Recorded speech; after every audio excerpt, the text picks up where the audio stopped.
आज सकाळच्या नाश्त्यासाठी मी चमचमीत न खाता खाणार होती सँडविच. 2 दिवसापासून हे ॲव्होकाडो आणून ठेवलंय मी, पण सँडविच बनवण्याचा माझा काही मुहूर्त आला नव्हता.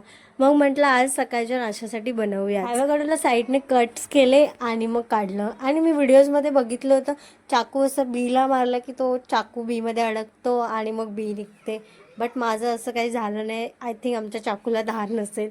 मग ॲव्होकाडो एका वाटीमध्ये काढून त्यामध्ये मग कांदा, टॅमॅटो, हिरवी मिरची सर्व बारीक चिरून ॲड केलं आणि मग तव्यावरती थोडंसं ऑइल लावून ब्रेड फ्राय करून घेतले आणि मग जे मिश्रण होतं ते वर लावलं. आणि मी विचार करत होते त्यापेक्षाही खूप टेस्टी सँडविच झालेलं. आणि मग संध्याकाळी आमच्या इथे बुद्ध विहारामध्ये तथागत गौतम बुद्ध आणि डॉक्टर बाबासाहेब आंबेडकरांची पूजा होती. त्यामुळे मग आम्ही पूजा वगैरे केली आणि मग त्यांना नतमस्तक होऊन पाय वगैरे पडलो आणि गेलो जेवायला.